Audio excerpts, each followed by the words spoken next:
Book of Heaven, Volume 14, Part 3. March 18th, 1922. Sin chains the soul and hampers her in doing good. The rest that God and the creature give to each other. I was accompanying my sweet Jesus in his pains of the Passion, and he, making himself seen, told me, "My daughter, sin chains the soul and hampers her in doing good. The mind feels the chain of sin, and is hindered from comprehending what is good. The will feels the chain that enwraps her, and feels numb, and instead of wanting good, it wants evil. The desire, chained, feels its wings with which to fly to God being clipped. Oh, what pity I feel in seeing man chained by his own sins. This is why the first pain I wanted to suffer in the Passion was the chains. I wanted to be bound in order to release man from his chains.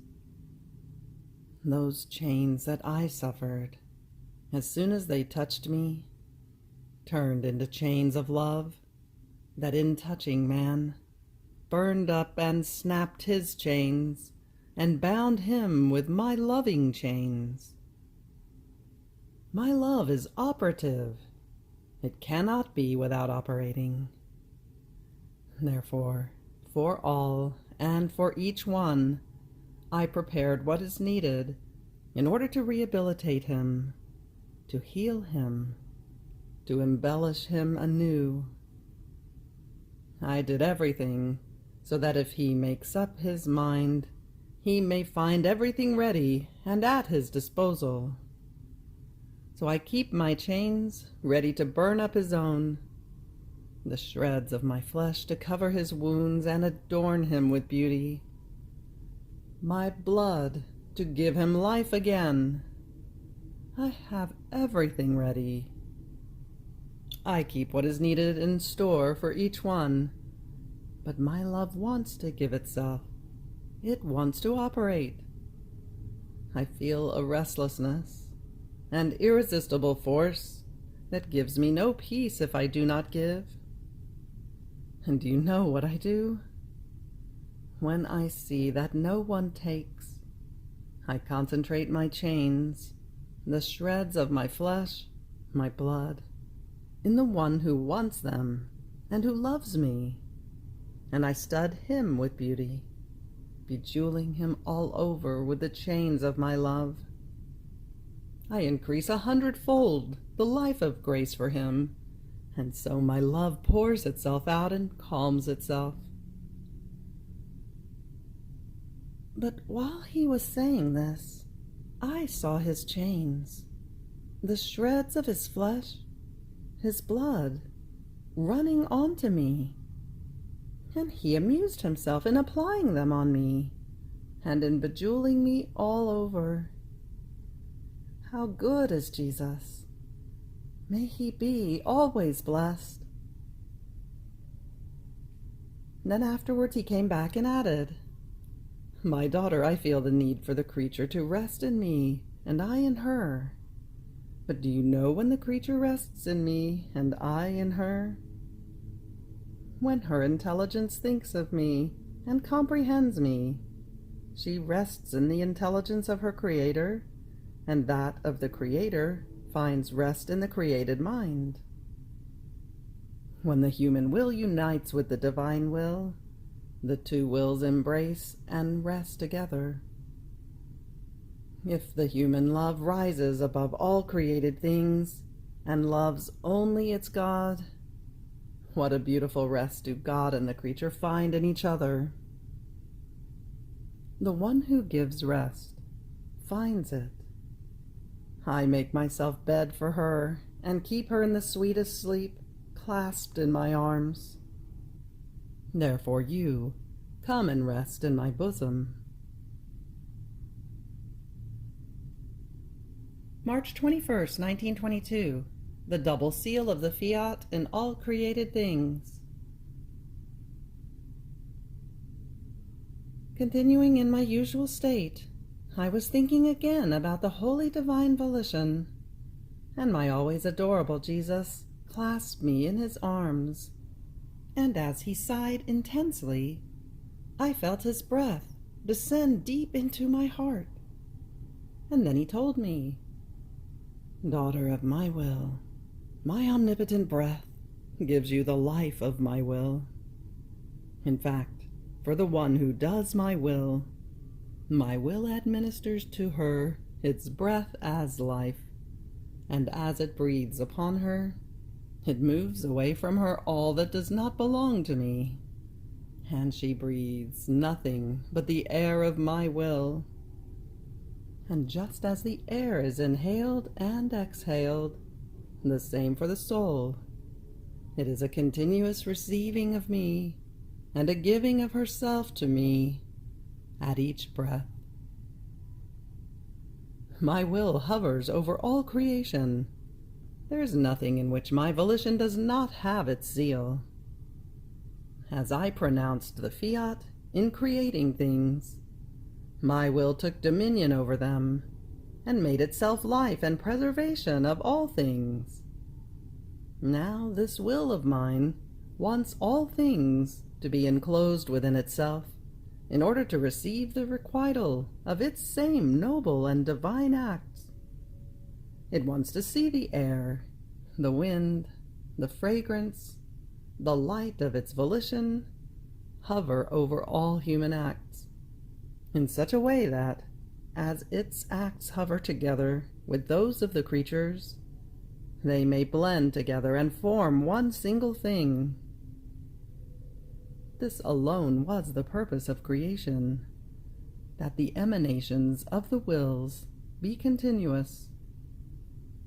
I want it. I demand it. I expect it. This is why I am in such haste that my will, its value, and its effects become known, so that the souls who live in my will, with their continuous emanations in my will, as they do their acts, shall diffuse them like air over everything, and their acts shall multiply in all the human acts, investing and covering everything as acts of my will. Then shall I obtain the purpose of creation. My will shall rest in them, and shall form the new generation, and all created things shall have the double seal of my will, the Fiat of creation, and the echo of my Fiat in the creatures. March 24th, 1922. The souls who live in the divine will, with their acts, shall substitute for the multiplication of the sacramental life of Jesus. Continuing in my usual state, my always lovable Jesus, on coming, told me, "My daughter, as the soul emits her acts in my will, she multiplies my life. So if she does 10 acts in my will, she multiplies me 10 times. If she does 20, 100, 1,000, and yet more, so many times am I multiplied. It happens as in the sacramental consecration. As many hosts as they put, so many times am I multiplied. The difference that exists is that in the sacramental consecration, I need the hosts in order to multiply myself, and the priest who would consecrate me, while in my will, in order to be multiplied, I need the acts of the creature, in which more than in a living host, not a dead one, like those hosts before my consecration, my will consecrates me, and it encloses me in the act of the creature, and I remain multiplied at each one of their acts done in my will. Therefore my love has its complete outpouring with the souls who do my will and live in my volition. They are the ones who always substitute, not only for all the acts that creatures owe me, but for my very sacramental life. How many times my sacramental life remains obstructed in the few hosts in which I remain consecrated, because few are the communicants. Other times there are no priests to consecrate me, and not only is my sacramental life not multiplied as much as I would like, but it remains without existence. Oh, how my love suffers! I would like to multiply my life every day into as many hosts for as many existing creatures, and give myself to them. But I wait in vain. My will remains without effect. However, what I have decided, everything shall have its fulfillment. Therefore I take another way, and I multiply myself in each living act of creature done in my will, to have them substitute for the multiplication of my sacramental lives. Ah, yes, only the souls who live in my will shall substitute for all the communions that creatures do not do, for all the consecrations that priests do not do. In them I shall find everything, even the multiplication of my sacramental life. Therefore I repeat to you, your mission is great. I could not choose you for a higher, more noble, sublime, and divine mission. There is nothing that I shall not centralize in you, even the multiplication of my life. I shall make new prodigies of grace, never made until now. Therefore I pray you, be attentive, be faithful to me. Let my will always have life in you, and I, in my own will in you, shall find the work of creation fully completed, with my full rights and everything I want. March 28th, 1922. All that Jesus did upon earth is in continuous attitude of giving itself to man. Requital for each created thing. Continuing in my usual state, I was fusing all of myself in the holy will of my lovable Jesus. And he told me, "Daughter of my will, if you knew the portents, the prodigies that happen when you fuse yourself in my will, you would remain stupefied. Listen a little bit. Everything I did upon earth is in continuous attitude of giving itself to man, surrounding him like a crown. My thoughts form a crown around the intelligence of the creature. My words, my works, my steps, and so forth, form a crown around their words, works, and steps, so that by braiding their things with mine, I may say to my celestial Father that their operating is like mine. Now, who takes this continuous attitude of mine? Who lets herself be braided by my operating, with which I crowned the whole human family? The one who lives in my will. As you were fusing your thoughts in my volition, my thoughts that surrounded you like a crown heard the echo of my thoughts in your mind, and identifying themselves with yours, they multiplied yours with mine, and formed a double crown around the human intelligence. And my Father received, not only from me, but also from you, divine glory on the part of all created intelligences. The same with words, and with all the rest. And he collects this divine glory not only on the part of creatures, but on the part of all other created things, because all things were created to make continuous love run toward man, and man, by justice, should give homage and love to his Creator for each created thing. Now, who substitutes for this? Who makes that fiat her own, through which all things were made, to diffuse an homage, an adoration, a divine love for her Creator over everything? The one who lives in my will. Almost at each word of hers, she makes that omnipotent fiat her own.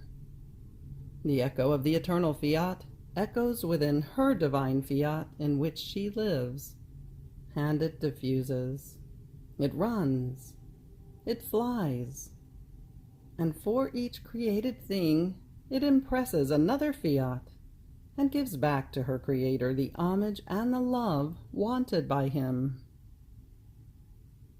This I did myself when I was on earth. There was nothing for which I did not requite my divine Father on the part of all creatures. Now it is done.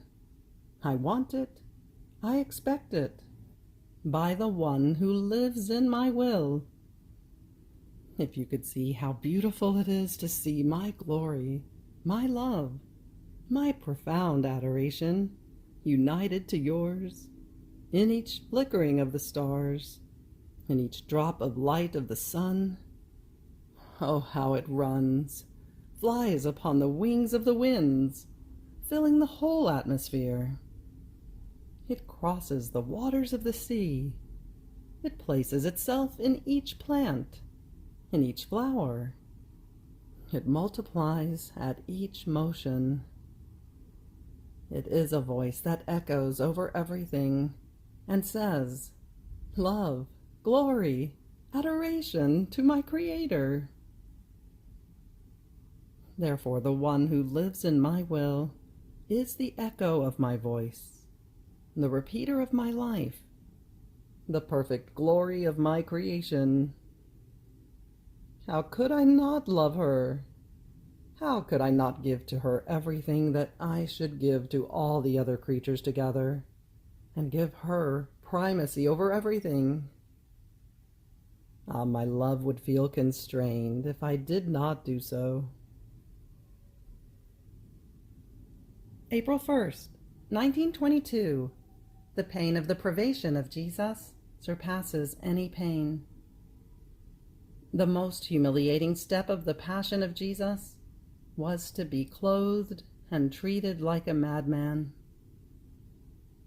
Each pain that Jesus suffered was nothing other than the echo of the pains that creatures deserved. I am going through most bitter days because of the privation of my sweet Jesus. And if he makes himself seen, it is almost like flash that flies past. What pain, what torment! My mind was gloomed by the thought that my life, my all, would never come back again. Ah, everything is over for me. What shall I do to find him again? To whom shall I turn? Ah, no one is moved to pity for me. While I was thinking of this and other things, my lovable Jesus came and told me, "Poor daughter of mine, poor daughter of mine, how much you suffer. Your painful state surpasses even the state of the purging souls. In fact, if these are without me, it is the sins with which they see themselves smeared that prevent them from seeing me, and they themselves do not dare to come before me, because before my infinite sanctity there is not a tiny flaw that can stand before my presence. And if I permitted this, their being in front of me, it would be the greatest torment for them, such as to surpass the very pains of hell.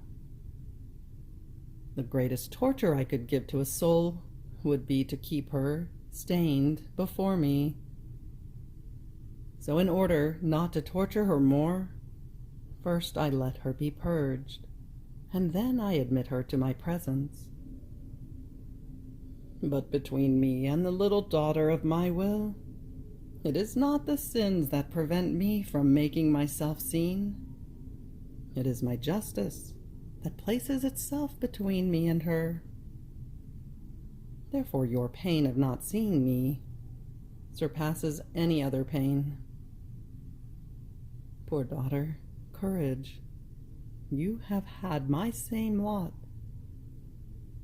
How terrible are the pains of justice, and I can share them with the one who lives in my will, because it takes a divine strength to bear them. But do not fear. I shall come back soon, according to the usual way. Let the rays of justice touch the creatures. My justice, too, must follow its course, nor shall you be able to sustain it all. Then I shall be with you as before. But in spite of this, I do not leave you. I too know that you cannot be without me. Therefore I shall remain in the depth of your heart, and we shall plead together.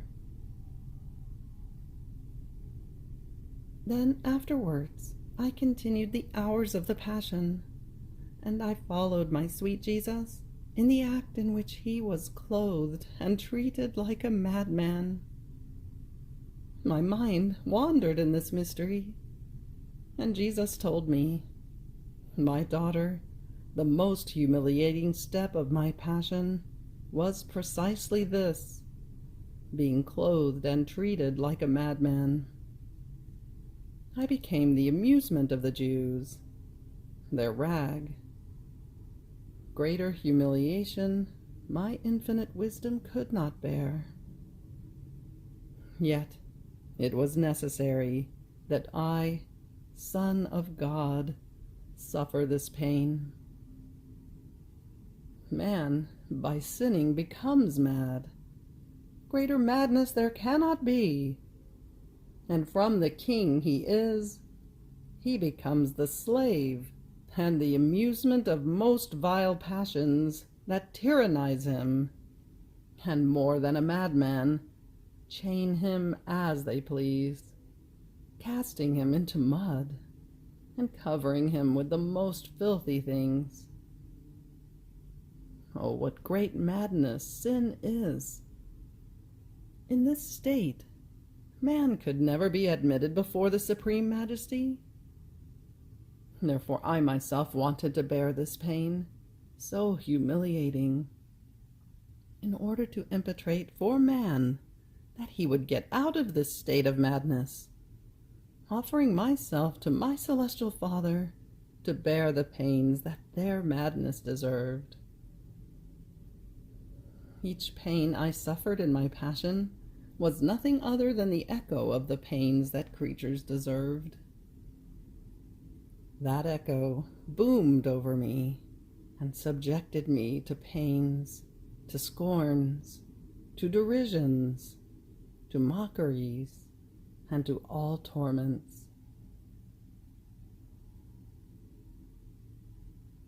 April 6, 1922. Effects of the acts done in the divine volition. In the divine will, the soul places herself at the level of her Creator. As I was in my usual state, my sweet Jesus carried me outside of myself and showed me masses of people crying, homeless, prey to the greatest desolation. Towns collapsed, streets deserted and uninhabitable. One could see nothing but heaps of stone and rubble. Only one point remained untouched by the scourge. My God, what pain to see these things and live! I looked at my sweet Jesus, but he did not deign to look at me. Rather, he cried bitterly, and with a voice broken by the crying, told me, "My daughter, man has forgotten heaven for the earth. It is justice that what is earth be taken away from him, and that he go wandering, unable to find a place in which to take refuge, so that he may remember that heaven exists.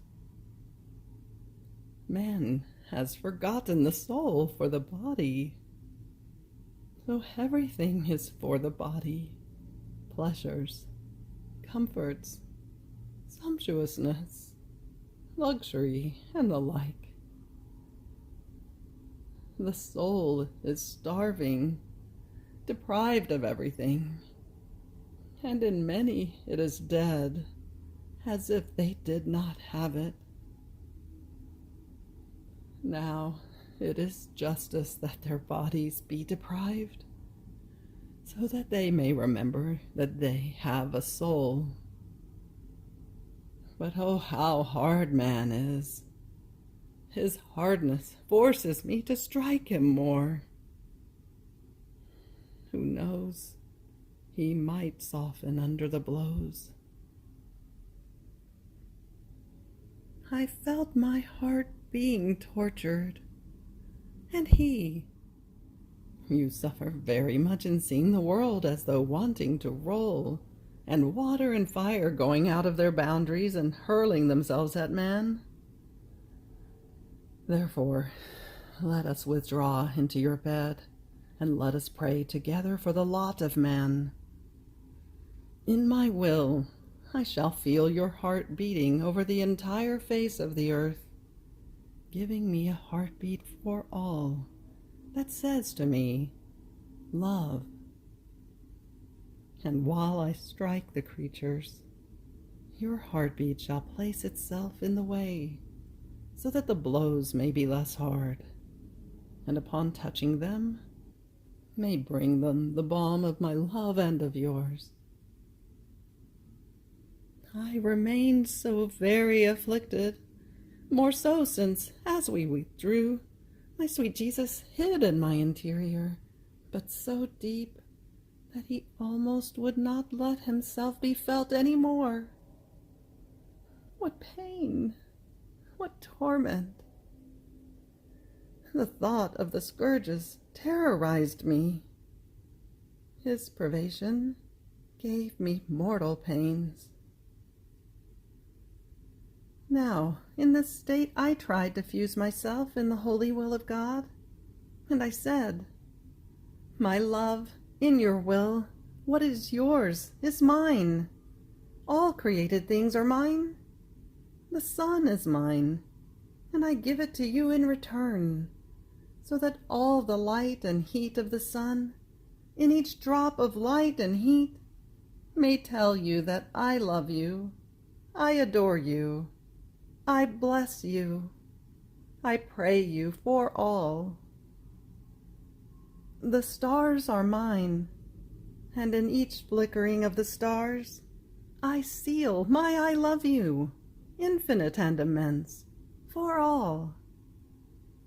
The plants, the flowers, the water, the fire, the air are mine, and I give them to you in return, that all of them may say to you, in the name of all, I love you with that eternal love with which you created us. But if I wanted to say everything, I would be too long. Then Jesus, moving in my interior, told me, "My daughter, how beautiful are the prayers and the acts done in my will. How the creature is transformed in God the Creator himself, and gives him back the requital for what he has given to her. I created everything for man, and I gave everything to him as gift.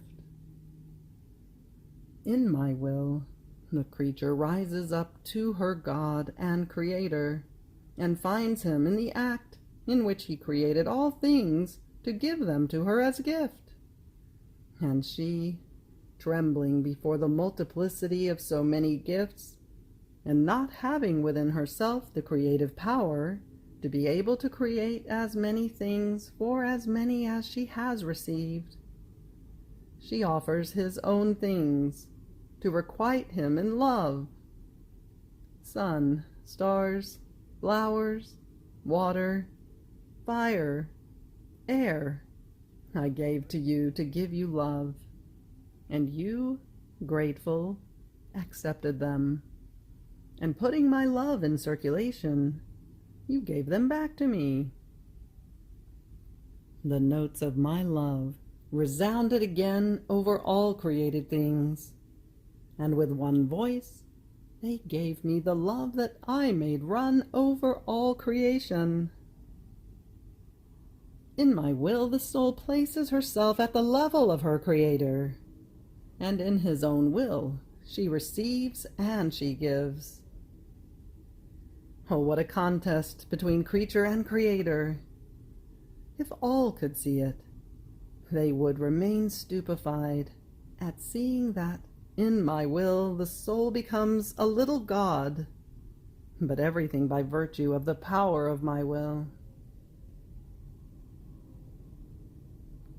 You have reached the end of the Book of Heaven, Volume 14, Part 3. Fiat.